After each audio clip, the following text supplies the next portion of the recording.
Welcome, welcome, everybody. This is the CyphaDen Chat. I'm your host, Tayamu Denko. I got my homie Pestilence with me, and tonight, special guest.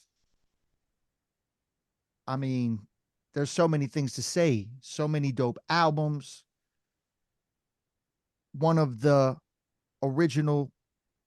You were one of the original members of the Lyricist Lounge, right? That's how that. Yeah, Right? the TV show Yes, for sure. yes. Yeah. The Lyricist Lounge show. Um, been on legendary tracks with damn near everybody. I met him. I don't even know if he remembers the first time I met him in person. I met him.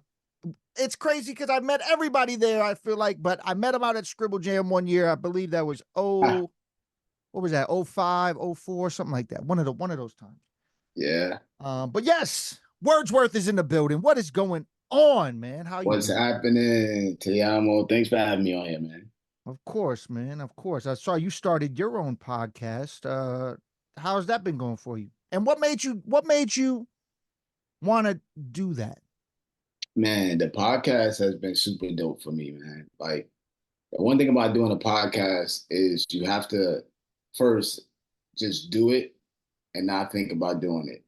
Like, as far as what I mean is, you know, first I had to find out what I wanted to talk about that I would be passionate about talking about. That was my number Mhm. one thing, right? Because I see people doing podcasts all the time, but I was like, man, I don't want to do that because they do that. I don't want to do that. They do this.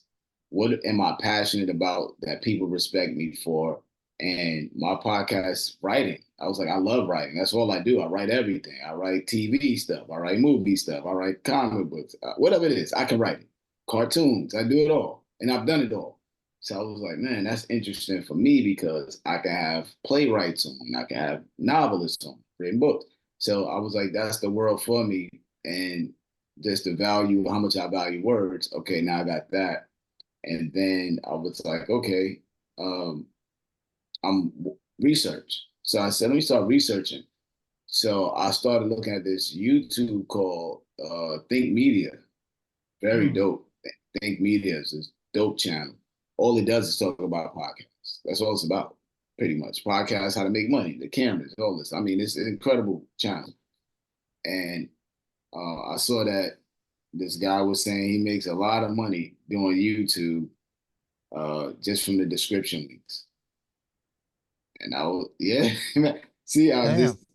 I'm just saying, keep it 100, man. So I started thinking about what do I have to offer in all those realms, right? Because I can get a podcast and then maybe I don't have nothing else to offer just from talking, which is cool. And then I was like, man, well, I got, college courses, shirts, all this other stuff. And I felt like, okay, this is the next chapter and iteration of me going forward as an educator, me being able to talk to people one on one and things like that about educating them about writing. So it just made sense of where I'm at with everything in my life. It just made sense because it's not like you coming on there and getting me about rap. I'm not talking about like rapping. I'm talking if you want to talk about rapping, I can, but like I'm really focusing on the artist and their journey and how they create stuff. And the dope thing about the podcast, I'll sum it up, is I get a lot of our heroes on it that people may have forgotten about that was in the Mm. 90s or 80s. I get any genre, any generation and anything like that, but that's what my show focuses on. Our heroes that we came up with, our friends too, that we were next to rapping in booths, and they kind of just everybody went their own separate ways, and it's kind of like a where are they now sometimes with the show. That's dope, man. I've checked out clips. I've checked out some episodes. It's very dope, man. What you're doing with that. Thanks. You also before I even dive in anything historical or anything early, you also recently are a professor, Yeah. and I want to know how that opportunity came across for you, and is that something you always wanted to do? It is something I always wanted to do because I'm never really one to kind of like say I'm here and that's it. I'm kind of more like what's the next evolution of this? What's the next level of this? So, I've been teaching for like 9 years, middle school already. And then I'm in a group, you could say me, Jay Rawls, Dr. Jay Rawls, I should say, John Robinson, and Professor James Miles. And we call ourselves the Adventures. And we've been going out together doing conferences for the past 2 or 3 years. We've done Harvard, we do South by Southwest EDU, we've done Teach Better in Akron. I mean, we get together and do education stuff. So being in that realm and field, being around other people like Jay Rawls, he's a professor of hip hop in Ohio State. That inspires me, right? It's that, that rap energy, that competitive energy that you have to be like, oh wow, I need to step my game up. And then John Robinson doing what he does, and then Professor James Miles. So I'm around a whole bunch of strong educators and rappers and hip hop people that I was like, well, I can't just stop here. I need to elevate. So and it's wild because over the summer I tried to apply to a whole bunch of stuff and nobody called me back. So then shout out to Queen Heroine of the Juggernauts. She actually was a professor teaching this course, and she ended up taking another position and basically, told the job about, hey, I got a friend recommended me. That's the word. She recommended me. I did the interview, man, and now I'm there. That's dope. Monroe University. That's dope. Yeah, before we got on here, you were talking about how you were putting together your next class Yeah. PowerPoint. Um, yeah, I got asked once upon a time. It just never worked with my schedule. I got a really weird schedule of things to try to balance things. Um, I work a crazy job schedule wise, and I somehow balance music, and I get my daughters every other week for like the full week, so I got to balance that. So I got all these weird. I just have a weird schedule. And once upon a Yeah. time, True School had asked me to teach the MC class that they had there, but I was never able to make it work into my schedule. I was definitely interested on doing it. The only teaching I've ever done is my creative writer professor in college um, loved that I was able to just come up with things off the top, like freestyle, like off the top Yeah. freestyle shit, to a point where he was like, I think it's so cool that I want you, like, I'm going to get rid of my class syllabus. And for 3 weeks out of my teaching, I want you to come up with a way on how to teach the class on how to freestyle. And I was like, all right. I mean, I'll try. I mean, I've tried to teach people how to freestyle before. I feel like you could kind of teach it like methods, but I feel like you got to have the gift. Yeah, I actually have a course on teaching people how to freestyle. So I actually have a songwriting course at the University of Miami called Organized Rhyme. So that's actually offered on the University of Miami. If you type in Organized Rhyme, University of Miami, it's a 4-course module. One of the modules is freestyle. So I actually broke down a whole systematic approach to teach people how to freestyle. And then I also got a way that I teach people how to come up with rhymes. I teach you how to come up with different verses with different concepts. So, and then I also teach you how to beef up your rhymes and make your rhymes sound better. So that's a 4-course module. So yeah, the first course on there is the art of rhyme and freestyle and 101. So yeah, that's what I actually do have a course that teaches that. And I wrote it out. I had to write it out. It took me like 2 weeks to write this whole course out. I told everybody I'm not doing no features. Don't call me. Don't touch nothing. I'm sitting there. Um, then I had to read it back because I'm reading it back to see if the average person could get it. And if it's, you know what I'm saying? Like, is it something they could digest and actually learn how to freestyle from it? So, yeah, I've done that. And it's been pretty dope because I believe I literally wrote out how to freestyle. If you want to see snippets of that, people out there, if you want to check it out, It's at the end of my podcast episode. I have like a clip of it there on my Instagram, clip of it there. And then on my website, wordsworthproductions.com with an S, you can actually see a clip of the course too. Well, there it is for the people that want that. That's dope, man. Like I said, congratulations on the college teaching as well as um your podcast. That's super Thanks. dope, man. But um let's dive into I was thinking about this all day today about where I really wanted to go. You stem from the era because I remember seeing videos on freestyle um DVDs back in the day, all this shit. And I remember seeing videos of you in uh freestyling in street ciphers, right? Yeah, Um, you stem from that era where street ciphers were popping everywhere. They were happening all over the place. man. So now it's very rare to see that. It rarely happens. I mean, I know New York still has the legendary ciphers, right? Every Friday, I think. I actually have never done it. I've I gotten haven't been to invited it to do either, it. but I've heard about it. I've heard about it too. Yeah, so when I was out there, I got invited to do it, but it just didn't work out. But anyway, you stem from where that shit was happening all the time. Milwaukee, not so much. Did I mean there were ciphers, but it wasn't like what you see in like New York or even when I would do scribble, like there would be like 20 ciphers going on at one time, like at the early scribble days.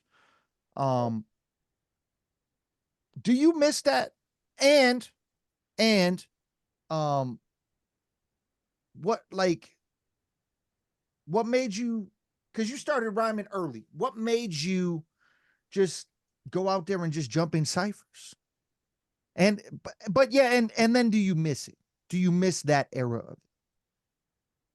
I miss it in regards of it's something that I was groomed to see. You know, like so it's something you come up with, so you're used to seeing it all the time. So I do miss it in that regards. But it was weird when you think about it was just kind of like boot camp a lot in New York. Like you couldn't go nowhere without a cipher. You'd be on the train, somebody say you rhyme, they would just ask you if you rhyme. You even you could just be sitting, yo, you rhyme, and now all of a sudden you're in a cipher on the train to your next stop. You know, like it was that bad out there like that. It was like you was getting tested anywhere. You could be buying a slice of pizza and sitting down at the table and somebody start banging on the table and they're like, oh yo, let me get a verse. And then I cipher in the pizza shop. So I do miss that aspect of it because it was actually a filtering process, Mm. right? Because the process of it was you rap on the street in your neighborhood, you rap in a cipher there. Then you go to another person's neighborhood in that cipher, you battle them, see where you go. You travel cipher to cipher. That was basically your media blast. Your email blast was actually you traveling everywhere to go viral. That's how you went viral. Then through that, you would end up getting the notoriety to possibly get a record deal. But with that, it cut out a lot of fluff of stuff that wasn't good because you went to this filtering process. So you end up getting the best artists to release music in your area, your region, or nationally. There was a filter process. So I do miss the fact that there's no longer a filter process in some regards, but I do like the fact that me and you could just do something and then hit enter and it's on. But Mm. I missed that part about it with the filtering process there.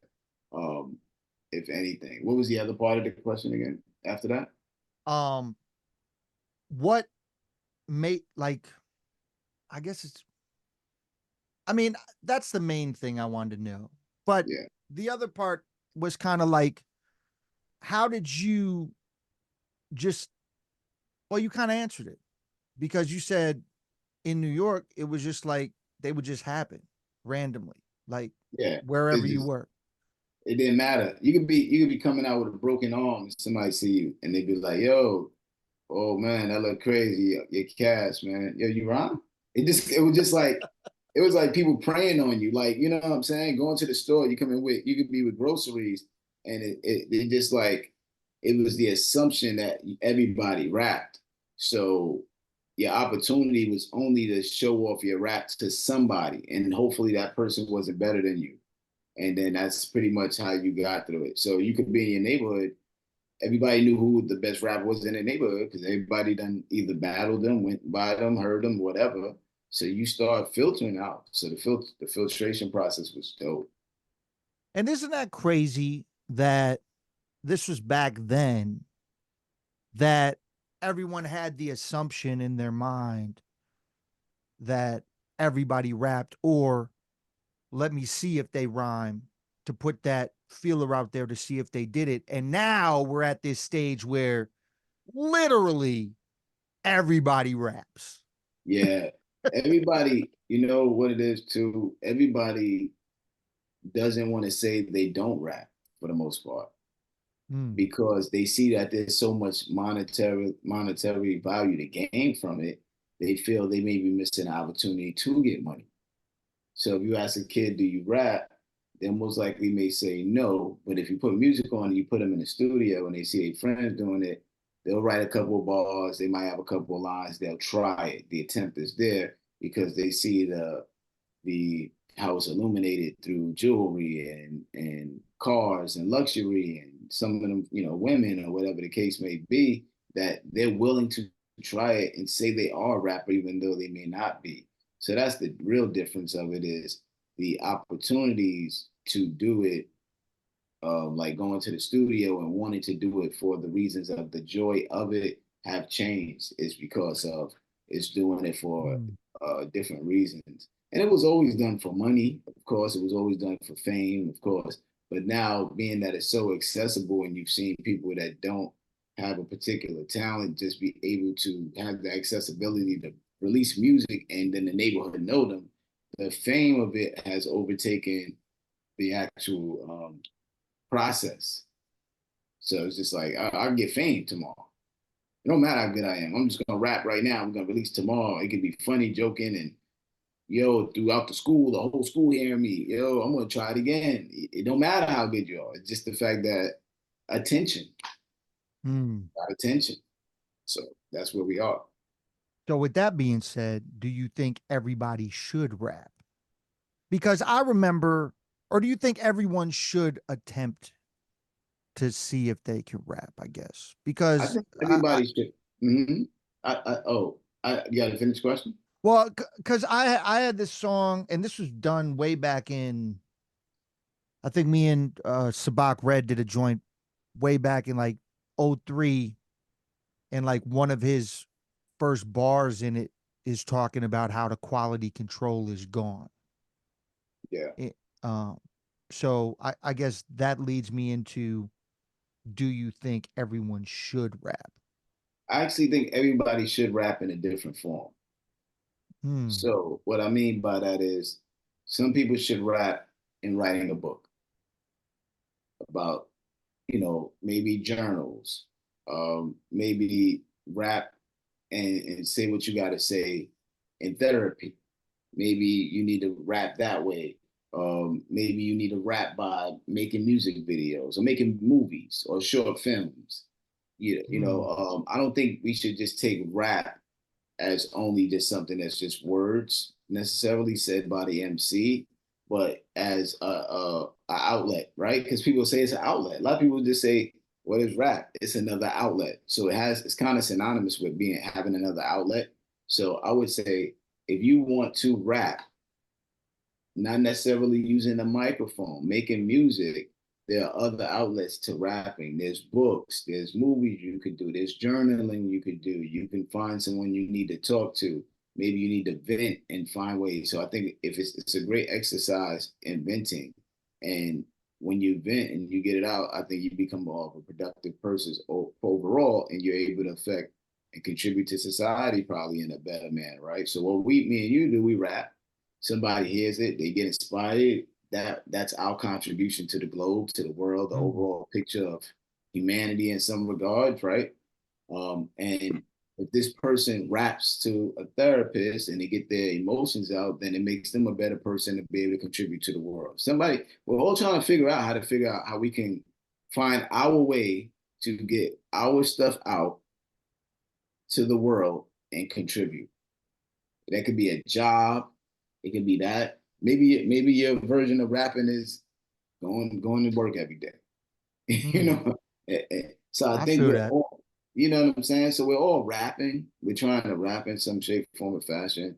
But as far as the microphone and being in the booth, everybody doesn't need to rap that way. Because remember this, right? Remember coming up, we didn't have the videographer in the group. A lot of us. Yeah. We didn't have the video guy. We had the rapper. You might have had the break dancer, or you was both. You had the DJ. You might have had the producer, your boy that can make some beats. He first got his first machine. You had the graph, right? You had the beatboxer. So we had pretty much all the four elements in there. And you want to consider the beatboxing, some people say fifth element, depending on who you are. We had a lot of those things, but we didn't have the videographer yet because we didn't have the capability to get all that. Now everybody got the videographer, or you're all of that in one, right? So that person in your crew was part of hip hop, and they found their way to rap in a way. That's their way of Mm, getting their message out, their outlet. So you got to find your chamber and what your outlet is. yeah. I feel that. I feel that. Pesto, you got something to ask words? Yeah, I'm curious when you were talking about like teaching, you mentioned that, like you're doing what you're doing now seems to be like kind of like a hands-on face-to-face situation, I would assume. Yeah, I know Denku mentioned he had a little bit of teaching experience. I used to work in electronics and I did a lot of classes and stuff with like elderly and mentally challenged people and how to use phones and stuff like that. But it was always hands-on. And to me, that made it a lot easier for me because I could find out like what are they responding to and adapt to that on the fly and kind of yeah. make the class successful as goes. What were the challenges in creating a course that was like it's a module, like it's something that's written and stuff like that, and you're not able to sit there and tell people how to interpret what you have there for the class? Like how much more difficult is it to do that? Yeah, so I've experienced three ways of teaching currently. So I got the modules, right? So I got the modules. Then when I do my hip hop courses through Monroe University, I'm online for that. So on Monday and Wednesday, I'm online. So that's the other version. And then when I wake up in the morning, I'm in face to face. So I experience. I'm actually in all three realms right now. Mm, So the difficulties, um, I would say, doing the modules, you really have to write from a TV perspective, teleprompter perspective. So it's different than maybe necessarily standing in front of somebody teaching it, right? So because you're actually having to slow down in some regards because they're following every step you're saying. So like in the organized rhyme, I have something when I'm telling people to draw like this rhyme grid thing. And I'm saying it step by step, but the beauty of it is the editor that took care of it. I think I want to say his name. I think it's Gerardo. I might mess it up. Sorry, but he did great with the editing because once I got it back, everything I said verbatim happened on the screen simultaneously. So that's the key to that. You have to be so detailed and run it back. I have to practice it too. So let's say, I call up Dinku and be like, yo, I'm gonna run this by you. And then he showed me his paper. After hearing me say it, I'm not watching the paper. Then he showed me that I said, cool, it worked because it was transferable enough. So I have to practice it too with my family before I even submit it. So you got to practice it like that. Go through each lesson, practice it. But as you know, in education, explicit. You got to be super explicit. Like, I mean, I tell you, it took me 2 weeks. I was reading it. Can I follow it? If somebody, you have to be a stranger to your own work. That's the success. mm. That's what makes people very successful in doing this. be able to remove yourself from your own work. So I was a stranger to that on that version. Then, so I'll take you to the online aspect. So then with online, right? This is my first year doing this course. So in some regards, I'm like changing some things and adding my own spin. They actually gave me that freedom to like pretty much create the curriculum. So I'm designing it, and my first day was last week, my first 2 days. So first day is kind of like getting to know me. You know what it is online. I don't want to say nothing, quiet, boom, boom. Second day, I got into like the global impact of hip hop, and I started delving into things they relate to based on their majors.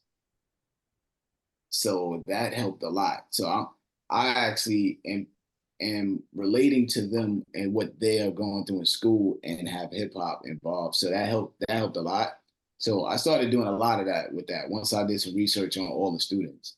And then the chat was been crazy. So, here's such and such, Master P had no limit sports and all this other stuff. And like what? I'm bringing up stuff like that, but then I also bring it forward. So that helped with that online. So I'm bringing in what I'm trying to teach from historicals, but I'm also making sure. I think an issue that happens a lot of the time, we teach history without teaching the current part, because the current part is actually history. But the current part is also the way to get people into it. So that helps with that aspect to keep people engaged. I'm able to mix that, and I think I have a good quality control on mixing current and old stuff that helps with that. And then face to face, me being there, I'm just able to like hear what somebody is saying and then show them in real time how to fix it, like immediately. Online, you can fix something real time, but there's so many other people that are just waiting. So you're very conscious of the wait that's going on with people online. You're trying to figure out when you do something that helps somebody online, how is this beneficial for everyone, right? Because time. But in class, I can take that time for one person, and everybody's watching me help that one person and still engage, because they're seeing maybe that same issue they're having in their seat over there, over there, over there. And then it kind of helps like that. But online, a lot of times people don't necessarily have the same issue, especially when it's adult learners. So that's a whole nother thing. I'm teaching adults, you can't talk to them like they don't have sense. And then I've taught online younger kids. I mean, it's all over the spectrum, man. But that's the realms of it. Hopefully that answered what you were saying, No, asking. no, no, for sure. And it was actually interesting because I got another question then, because you Yeah, mentioned how like you get people engaged by engaging in the current stuff, because that's what, obviously is topical for more people, because more people are gonna be aware of what's going on in the world they're living in today. Um, for me, it was always kind of, like I feel like I was born in the early 90s. So I grew up in like the kind of the end of that authentic like face to face phone call, like more authentic medium. So I felt like I was exposed to a lot more of the different generations. Now whether I was typically into like the same music my parents were, if I like the more modern stuff, I at least knew what it was. It seems to me, and I'm curious what your opinion on this is, that there's a greater divide in just even like knowledge between the generations these days because of the mass accessibility online of particular genres, the amount of people that are releasing music, the amount of music each artist is releasing now.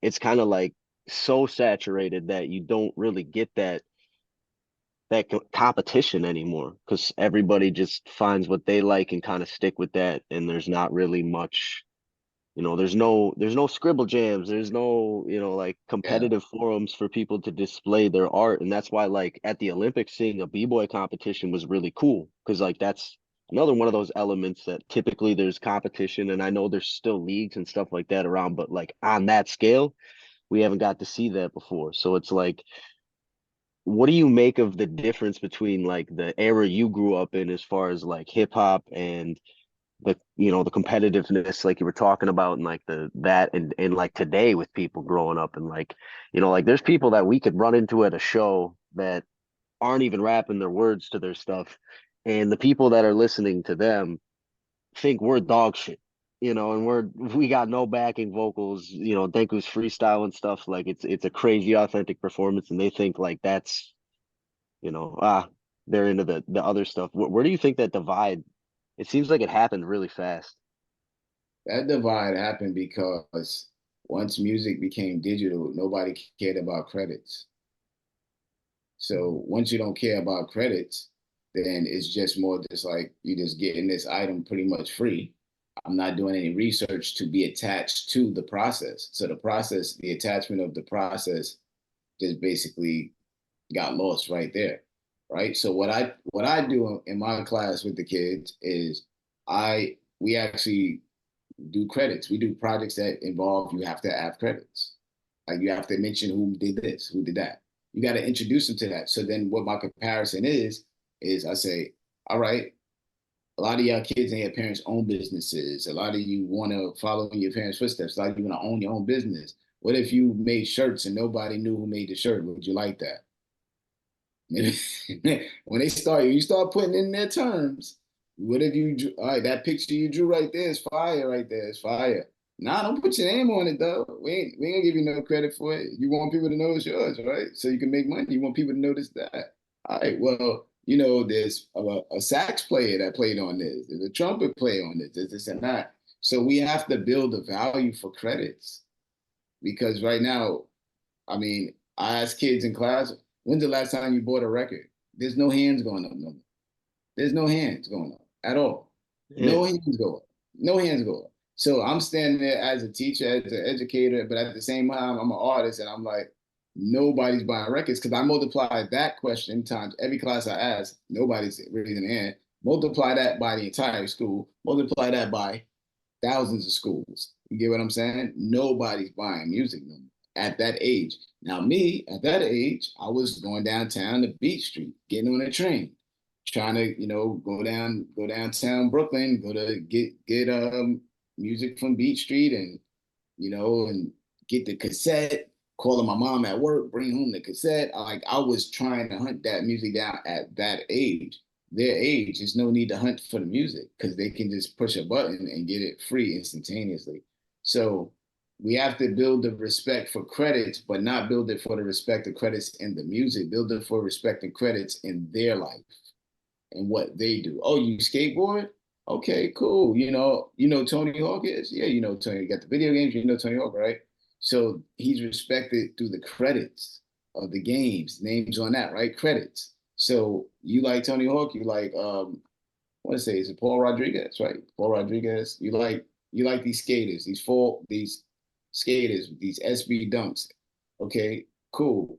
When you skate and you do this 360 on a half pipe, do you want them to say that you just did it? All right, you want your credit. Okay, so you have to respect the credits of the musicians. If you respect the credits of the musicians, then you have an attachment. There's no emotional attachment to the artist because there's no understanding of the process it takes. But that same person that's making that shirt, hey, can you buy the shirt for me? There's a passion because they know the process, So it's the same thing. We have to put the process in their face. Yeah, that's Yeah, wow. that's true. Yeah, I never thought about it that way, but yes, it's very true. Um, Even my own kids, right? My kids don't care about no credits. They just get in the car, hit that button, and they play the music. They don't care who me out. They don't care, you know what I'm saying? They don't care about that. yeah. They don't care No, I about mean I work in a bar, and I work in a bar in like a particularly like redneck country part of Wisconsin, in the rural, like middle of nowhere. So most of these people don't really know musicians to begin with. Like they might know somebody that plays guitar, they might know somebody that does this, so they have no idea about like the amount of time or whatever effort or anything.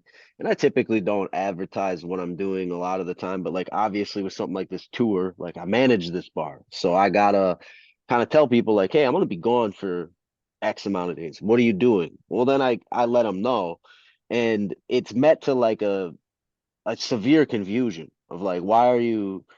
You're like, what are you doing? Like, you're just going to like on a vacation, you're just going to do this. And then you get to kind of explain a bit of the process. And, like to them, a lot of them are farmers, they're laborers, they value hard work. So then you kind of break in, it's like, well, I've spent X amount of hours doing this. I sit down and I write every day. I do this. I record it myself. I've learned how to do all these different things. And then once they see that, it's like, it does start to have an attachment. It's like, Like oh, that they was see happening in the themselves, process. Yeah. yeah, like, oh, I remember when I was teaching myself how to landscape. I learned But how to, you and know they what's wild about it too? If you just put it in reverse, even being at the farmers and that, it would be like what I'm doing.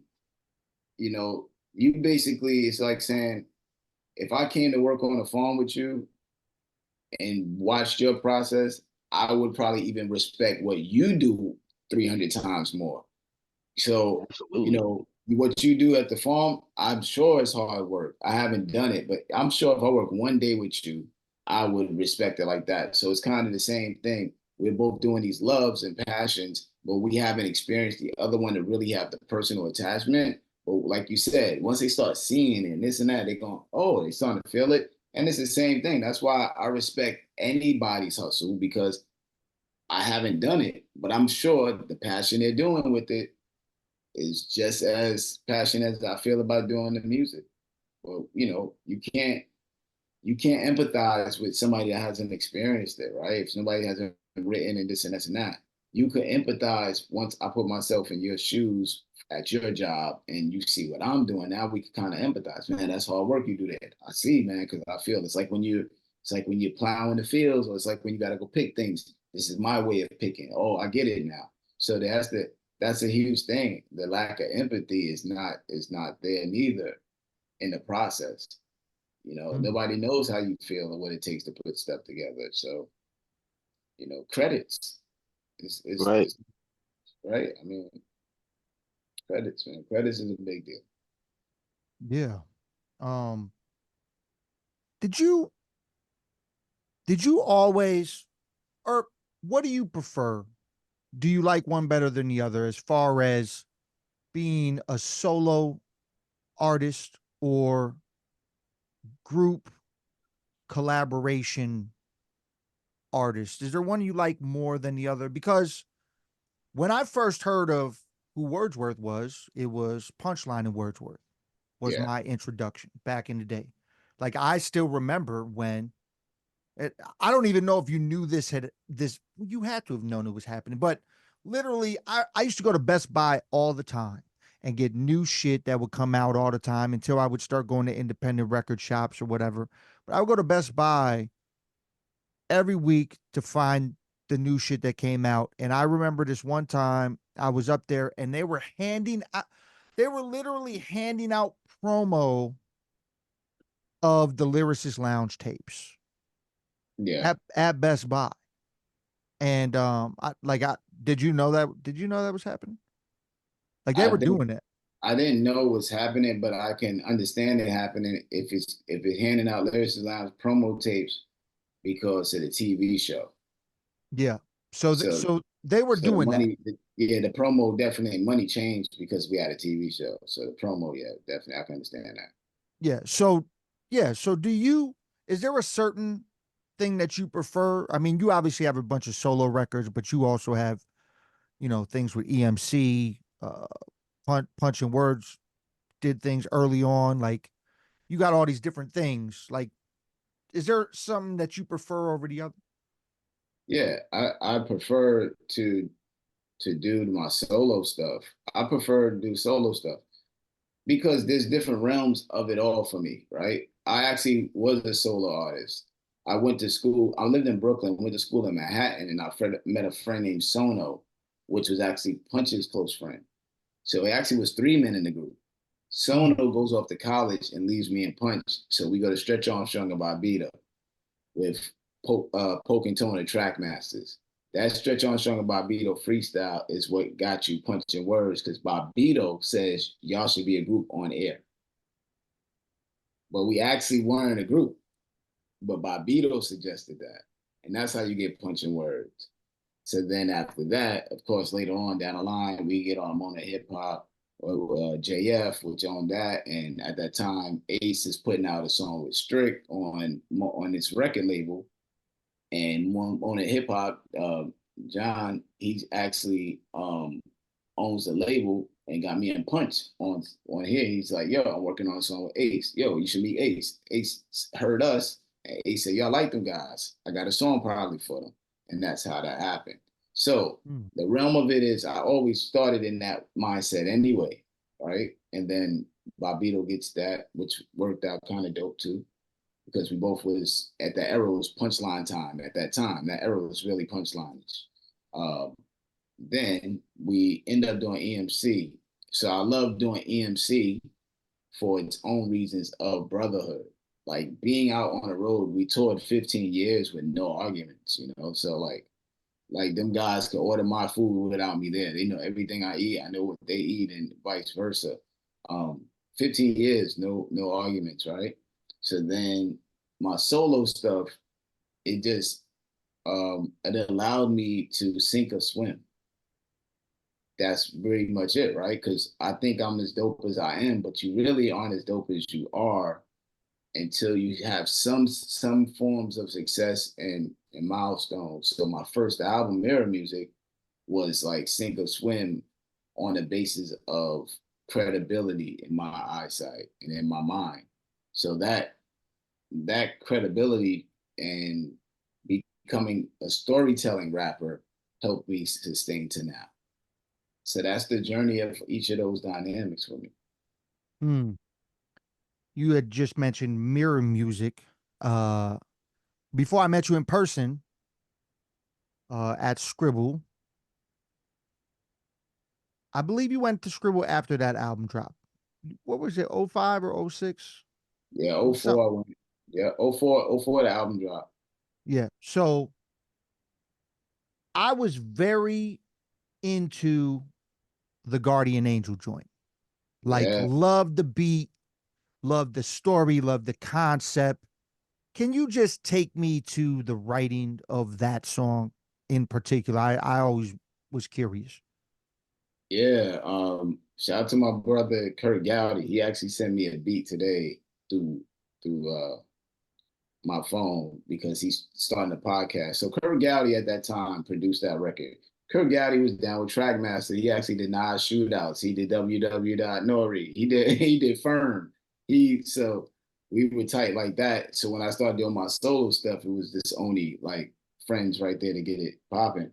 So when I heard I could tell by the way you carry yourself, I just started thinking of I always loved that church sounding chords. Like I love those organs type beats. Like it just puts me in that zone to be like deep writing. And at that time when writing as well, I've always been trying to compete with the best. So you have your Nas's, your Jay-Z's, you have for me Cool G Rap. So when I sat there to write it and writing the album in general, there's a lot of honesty on that album. So I just felt like I dodged a lot of things, and the Guardian Angel helped me dodge a lot of things, but also put myself in the perspective of a criminal that figured out like that escapes a jam, you know, and different things that people could have gotten out of. So just sitting there writing that, it really was just like I just felt like when people hear this and the lyrics and what I'm talking about, you can relate to every bar. That's the main way I write all the time is thinking like, does this bar relate to somebody? If it doesn't, then I really may change it. But yeah, that's one of my favorite records ever read. You know, so. Yeah, I love that joint, man. And that whole album was fire. You spoke EMC a little bit. One thing that I love, I mean, you spoke 15 years of touring with EMC. One Yeah. thing that I love is memorable tour moments. Do you have a memorable standout tour moment? I mean, 15 years is a long time. There's probably many of them, but is there Yeah, one particular one that might stand out that you could just briefly talk about? it may be on YouTube. Man, we did Hip Hop Camp, and that's like 50,000 people. And we were able to do Get Some. And Sean Price came out and did his verse. Man, woo, because Get Some on the EMC album is a serious joint. Woo. And when Sean Price come on, and I remember him coming to the studio to do that verse. So like watching them do that, Sean Price, Lyricist of the Year, with a spliff in the bed. Like, but I mean, we talking about 50,000 people and the beat drop. He got that whole dramatic, get some of this. And we going back and forth on stage. And then all of a sudden they go, and then Sean Price come out. Sean Price, lyricist, 50,000 people. Man, listen, I think it's on YouTube, man. Man, there's a lot of those concerts on YouTube. You type hip hop camp EMC and like the concerts we did, it was like 30,000, 50,000 people at some of these. Um, you know, so those would be the moments, man, when you're rocking with 30,000, 50,000 people, man, and the hands that's in the air. So those will be my highlight moments, man. I really miss those moments. I haven't been on tour in 9 years since I started teaching. So I've been doing spot dates, which has been dope for me, like to be able to still fly out and do a show here and there. I just did a show a couple of weeks ago in New Jersey. So it's still been dope to do that. But like, man, that would be it, man. Sean Price coming out and doing Get Some with 50,000 people. Man, listen. I So feel it. I feel it. yeah, and that's something too. I'm curious on your take on this because it makes me think of because there's so many like historic concert moments that I remember seeing in video, whether it's hip hop or otherwise, like seeing DMX, at Woodstock, seeing fucking Rage Against the Machine, seeing some of these Right, bands with giant crowds. It feels like right. in today's age, obviously, we don't see that hardly ever, outside of like the Super Bowl, stuff that already has another draw that's going to there. Do Well, you real, think well, that's real, ever going to well, come real, back? real quick, Pesto. Before you finish the question, those crowds do exist still overseas. They Yes. do exist. They're that big overseas still now. Yeah. Overseas is where it's at. Like Right, but I see it do you now. ever see that? Do you ever see that coming back in the U.S.? In the US, it actually still is here. You got those festivals that still occur. You got the Coachellas. It just takes the independent nowadays more receptive too. Like you can actually have a Coachella with, let's say, a Beyonce, and then one of us out there. If we get that notoriety and we get the enough support independently. So you got independent artists that make it to that level. Like you could, maybe a Joyner Lucas might be out there. He's independent. Like you got to be very massive with the independent game like that, right? Overseas has changed a lot because of the internet. So before it used to be underground like that, right? Me and Dinku would go over there, we rocking 50,000, 30,000. What happened was the sponsors started seeing the internet, and the internet started being exploding with more commercial music, making it to Europe. Before it wasn't that easy. So the essence maintained a lot. But now, once the internet explodes, now they're able to get the accessibility of whatever's commercial going on here, starts to spread. It's just how it is now. So the sponsors were like, well, we can get bigger acts to put more eyes on us. So we're not going to spend these thousands, exuberant amount of dollars on underground artists like that. So that cut down a lot of underground artists doing those 50,000, 30,000. So also during that time, because we were going over there in droves during the early 2000s to roughly a few years ago. And we were kind of like superstars coming over there, still revered. But what happened was also we would be closing and headlining for shows like that. And the artists in those countries actually just started to blow up and become superstars while we were home. And throughout the years, they were like, forget having people come over here. We need our own culture, our own hip hop culture here going. So now when you go over there, the people that you probably were closing and headlining, at the end that like you would clothesline headline in those shows when early 2000s as time went on, they actually became the superstars in their country to going gold and selling stuff. So now when you go over there, they're actually the headliners a lot of time. And the money is spent. So you'll have Rick Ross over there, you have 50 Cent over there at the concerts we used to do because the internet has the commercialism has spread throughout the world that it actually tampered down a lot of those big festivals for underground artists. There's still festivals like what's the other one? Art or Rhyme, something not Art or Rhyme, something with rhyme. How can I rap? Some with rap or rhyme in it that you have underground acts, and it's a nice festival. There are some nice festivals and concerts still, but it's not the big festivals because those companies are spending those thousands on getting bigger artists. So where we might have performed years ago, now Little Uzi Vert is there. That's what's happened to. Yeah. Yeah, Yeah. I've definitely seen that on the flyers and stuff. Yeah, yeah. You look at some flyers from years ago and then look at them now. Yeah. Well, and yes, Pesto, I do understand what you're talking about as well, and you as well, Words. And that did start happening in the US earlier too, because I remember when Soundset was popping Mhm. or before it I feel like the pandemic made Soundset disappear unless something else happened. I don't really know the whole story behind it, but I feel like when the pandemic happened, Soundset was done and then it never came back after that. But I remember seeing the bigger artists on You top remember of that? I You do remember that? remember. Yeah, You I remember do that? It was remember. like it would be like us a little bit on these scattered ones, and then at the top it was like somebody all of a sudden big commercial artist, Yeah. and then we're now low, low, low, low, low, low, low. Then it just started getting more commercial artists, low, low, low, low, low, low. Then commercial. One of us, two of us. Yeah. Then that same concert now, none of us or one of us. Yeah.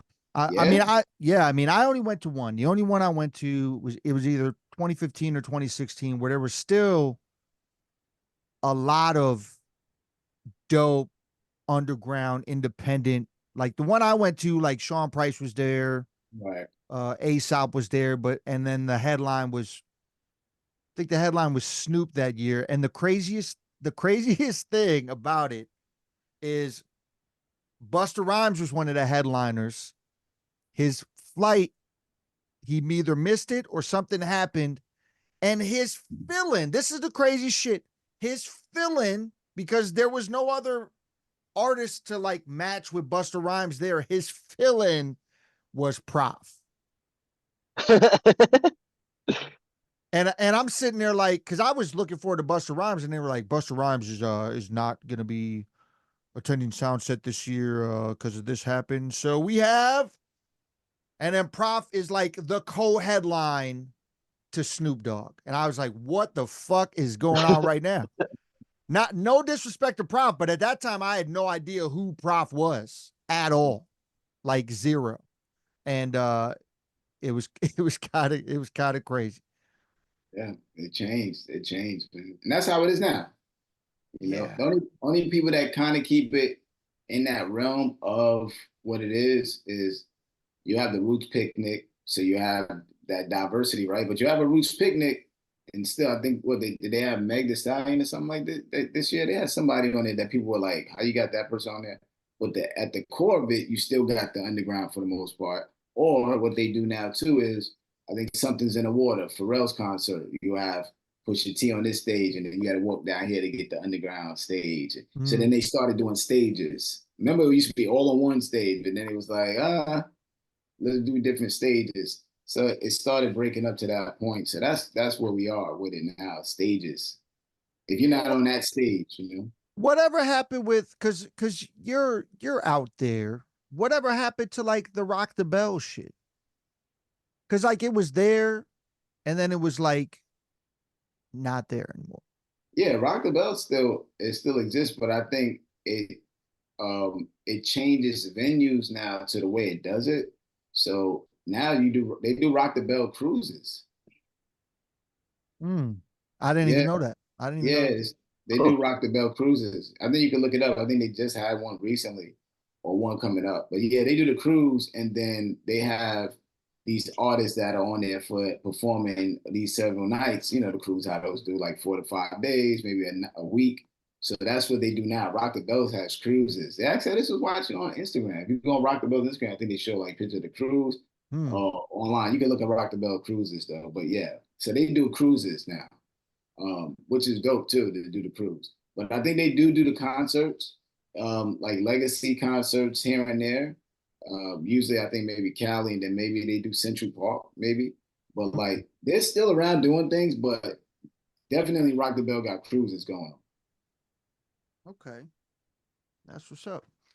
Um, I mean, you're still doing music. I recently saw um a Wordsworth Stu Bangers record Yeah, that's gonna be coming soon. Can you talk a little bit about that record? yeah, man. It's I listen to it every day, man. It's like kind of like, man, it's dope. It's just like one. How it got to it was Stu Bangers was on my timeline on Twitter playing a beat. And I said, yo, I want to, can I spit to that beat? And he's like, yo, no problem. I said, yo, I'm gonna spit a verse. If you like it, if you like it or don't like it, I just want to drop a rhyme on it. If you like it, keep it and rock with it. He liked the verse. He was like, man, we should probably do a project. I'm like, hell yeah. You know what I'm saying? Let's do a project. So that particular song went from a verse to a song to have an ace on it. So, you know, then it's just like, yo, let's work more. Um, and it's just a dope album, man. Like the concepts on there, man. I'm trying to see if I can do a video for like every song, man. It's not most of them. I already started filming Yeah. videos for it, actually. Started filming videos for it. And it's called Two Kings. So yeah, nobody knows that except for y'all now. And yeah, man, like Stu Bangers, the one thing I think he gets slept on is the diversity of the beats. And what I mean by that is like when you hear this album, he's in so many different pockets. And I think one is because, he identifies that me as a storyteller. So then I'm able to get certain beats and like different sounds. And this album is super special because it has features on there that are like that people have asked for, and then kind of like full circle. So let's say the first song to come on got DB Elias Christ, which I've had DB Elias on a lot of solo stuff with me and songs. It's But cold. the next Cold. song, yeah, the next song though is me, Punch. So I haven't had a song with Punch in like 10 years, maybe. Me, Punch. And then Ali Vegas. So I got, like, he was considered the next Nas when he was Yeah. coming up, you Yep. know. Then I got Tech from Smith and Wesson just doing a hook for me. Sound crazy. I got C Red, which actually is out there in Milwaukee. Um, she's super dope. If you ever get to watch her White Coat Wednesday freestyles, check out C Red. She is on my podcast. Check out her Instagram. And then I got Ace on there. I said, uh, and then I got my boy Pop Bundy on there doing a hook. I'm not trying to miss nobody. But one of the major ones that people have asked me for years to do and wanted is me and Elzai. Because people have always wanted to hear us rap together. And man, we rapping together, and what's dope about it, it's not the typical format. So when you hear it, it's us 4 bars each. So That's dope. we rapping on a Stu Bangers beat. You know what I'm saying? Like it's like the perfect world for me and Elzai on like it's a perfect song. So like this album, and then Jeremy Page mixed it, and it sounds super dope, man. Like the sound. So this one is like, one of my favorite albums ever too. Like I can go through my albums and tell you why, and this one is that, and this is that, stories. This one is one of my favorite albums, because of, doing it with Stu Bangers, the sound of it, um, the fun of making it too, man. Like just getting beats from him and sending him what the song sound like and working with him. So yeah, man, it's a dope album to just throw in. But like I said, I listen to it. I listen to it every day, man. It's like it's a dope album. That's dope, man. That's super dope. I definitely look forward to checking it out. Pastor, you got any more questions for Words? Yeah, I'm now that you mentioned that like you're still creating and stuff like that, and obviously you're somebody that's been creating for a long time. Another thing with like the evolution of the craft and obviously technology in general, legacy, for a lot of people, it's like, when you leave, there's obviously going to probably be, if you're somebody that's just continuously passionate throughout your whole life, you're going to have unreleased music on a hard drive. You're going to have stuff, people are going to have access to verses. What do you make of, it seems like there's like a lot of different things that happen. Either somebody's stuff just dies, it never gets to see the light of day. No one knows, it kind of, it never comes out. Somebody like their crew gets a hold of it, and like projects like with Sean Price, Bernadette puts together a project, drops that out there. Posthumous releases happen from the people that know them, um which is, I personally, I think that's the dopest outcome I've seen.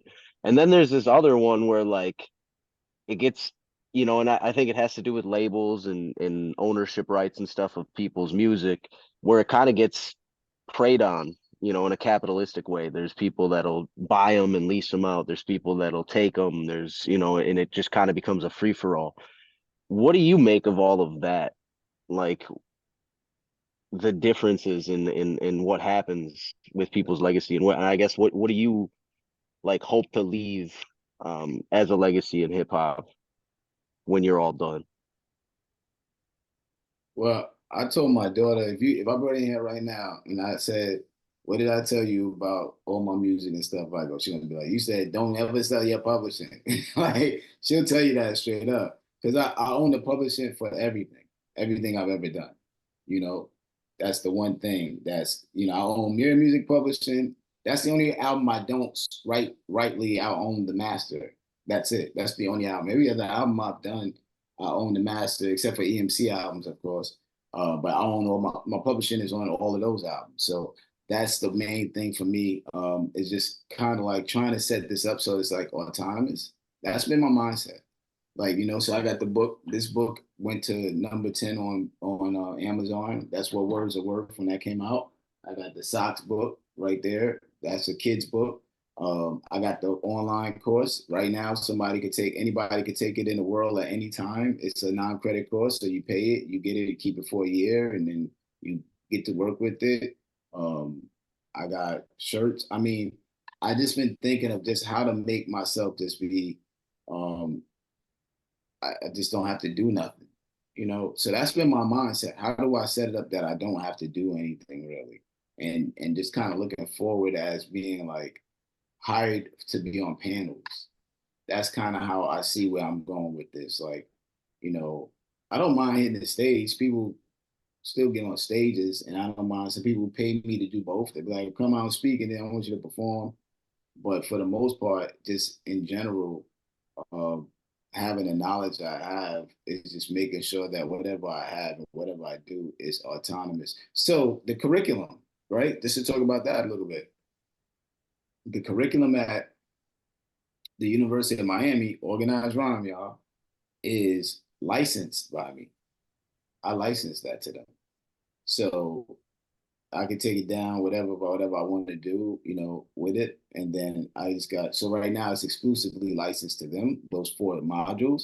But if I want to take it and put somewhere else, then I just take it down from there. But I wouldn't do that because that's one of my alum. I went there and I want to have something there. I would just build something else somewhere else, like I'm doing at Monroe University now. So I want to have these things in different places. So, but that's what I'm saying. Like that module is there. And it's nice to see checks come just for me sitting here. I don't, when the books go and Amazon texts me, hey, we send you a payment. I just want to sit here and just do what I do and make it autonomous, and that's it. That's my mindset with it all. How do I do it? And having the publishing, and when somebody wants to license a record, like I had songs on Bel Air last year, Power, all these different shows, and having somebody that controls that, a publishing administrator, she takes care of all of that for me.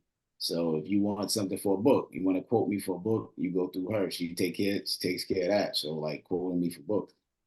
So I don't really. All I want to do is make the stuff, and I'm fortunate to have a infrastructure that I kind of could just like create in some regards. And that's all I'm trying to do. Set up an infrastructure that you call me to come talk. You don't got to call me to rap. You can call me to just come talk too. And I'm fine with that. I do courses one-on-one. I also do online, right? So like a few weeks ago, I did a one-on-one with somebody helping them with writing. They were in Australia.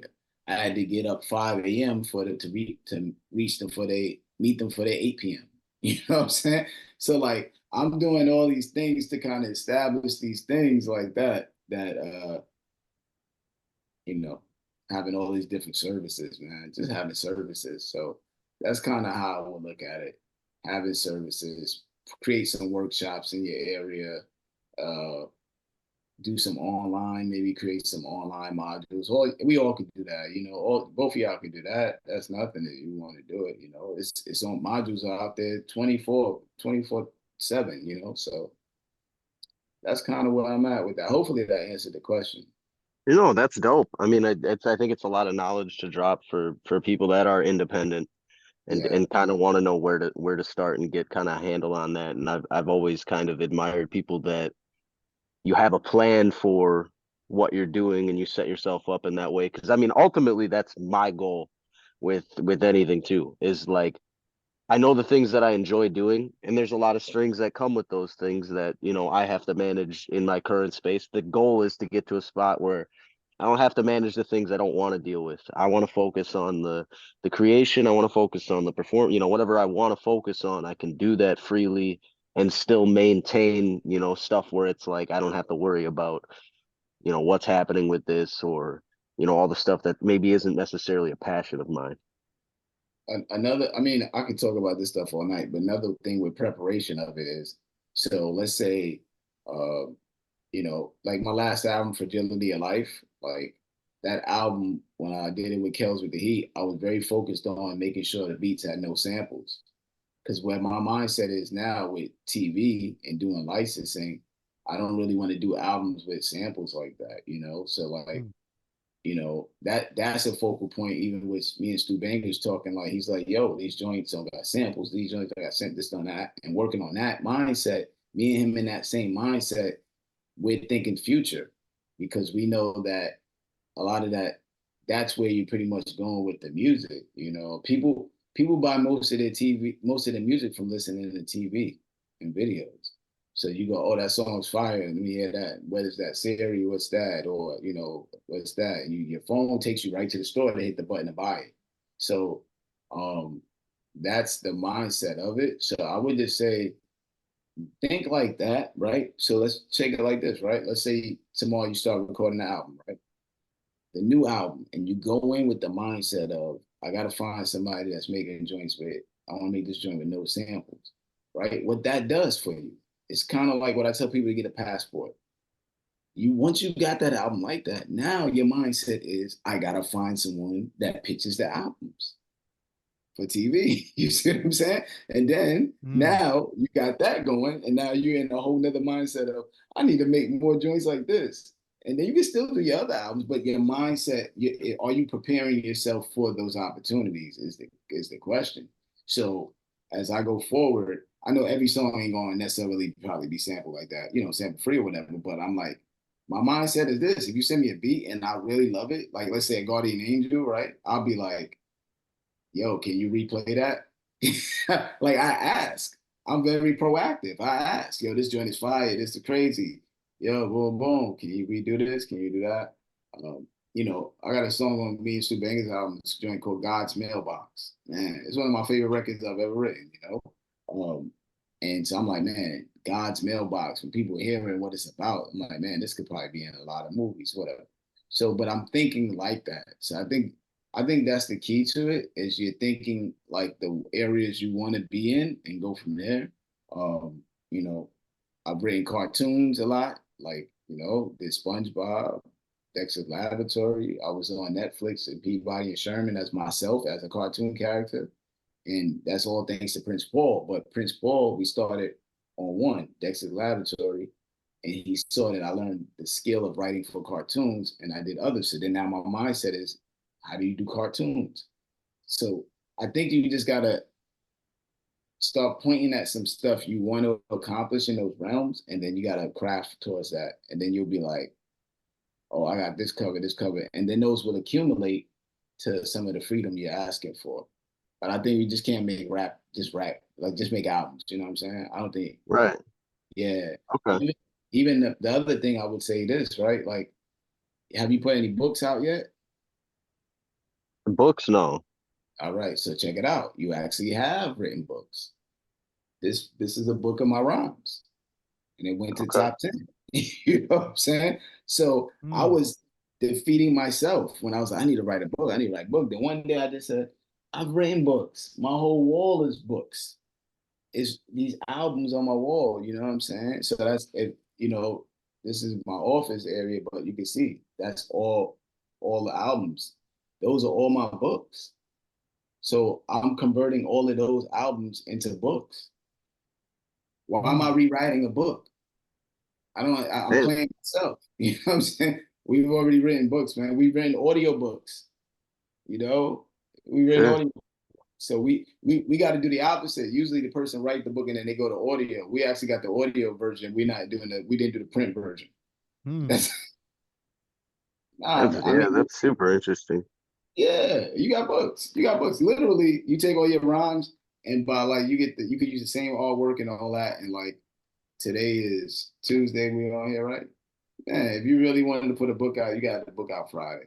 I'm just keeping 100, Right. man. That's what's So up. Yeah, man. that's dope, man. Yeah. Yeah, I don't want to keep you too much longer, man. I know it's later by you. So before we get up out of here, tell people where they can find you, man. Yeah, I'm on Instagram at Wordsworth BKLYN. On YouTube, Wordsworth TV. Well, words are worth on there. That's the podcast. I'm also on Facebook as Vincent Wordsworth Johnson and wordsworthproductions.com. Check the website. The website um, is right straight to the point. As soon as it comes on, you see a clip of the course. You get to read my bio, buy a shirt. I got a shirt with my logo on it, so you get to get merch. And then I got every album that I pretty much have done with links to it. And then I got another page on there with like the podcast. It's cool, man. I'm pretty accessible, and I'm here, man. I'm happy to have experienced a lot of stuff I've been in and been through to be able to. I could elaborate on anything, man. So. Well, before we get out of here, can you give me a fucking Lyricist Lounge show story? Wow. Okay. So we did if you ever seen, there's a skit with Snoop Dogg. So that's the robbery. He gets him and Master Fool go inside to buy jewelry and they ring the alarm on them thinking they're gonna rob it and they actually don't. So Snoop comes in. This is before we film. He comes in to read it. So people don't know, we actually wrote every rapper's stuff. We wrote all the rappers' rhymes on it. All right. So everybody that came on there that you see rapping, we wrote their verses. So take how you want it, but that's not ghostwriting. That's what you do. That's just part of the entertainment field. You come in, it's a script, y'all. So that's what that was. So the professionalism, you got to give it up to those people because they could have been on some other stuff. Only person that wrote their rhyme, MC Light, she wrote her full rhyme. Slick Rick wrote half of his rhyme, and everybody else we wrote. give you another thing about that. I'm gonna get to the Snoop thing, but we even wrote Crazy Bone rhyme. So when she jump in the bed, we wrote that. Like Oh shit. we wrote his rhyme. So that's how ill we are with writing the rhymes. We did the double time back then as well. We wrote Crazy Bone rhyme. So and Big Boy going back and forth with the we wrote that, y'all. So Snoop comes in, he got the script. He comes in through the door, he reading the script. He said, "Man, who wrote this, man? Who wrote this ish, man?" And he's like, "Yo, this is cold, man. This is hard, man." So, it's Snoop telling you, yeah, what you wrote is fire. We sitting there hype. He said, "Yo, man, I just want to change a few things, man. You said you got the Dreamcast controller.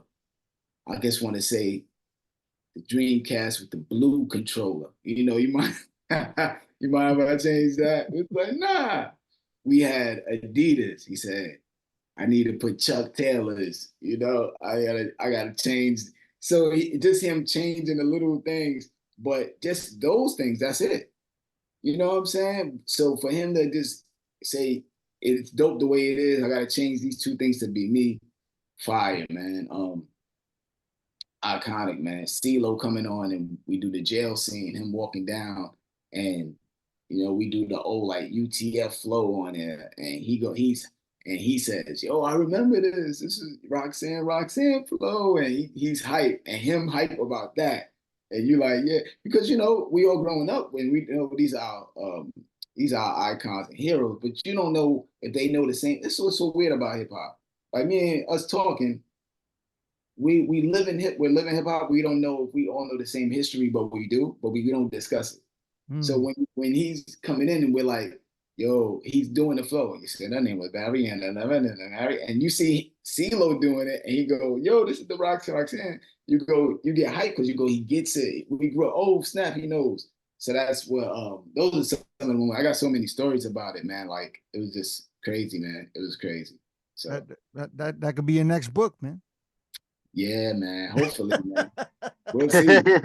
My next book is actually Fragility of Life. I actually got it written already. Oh, word.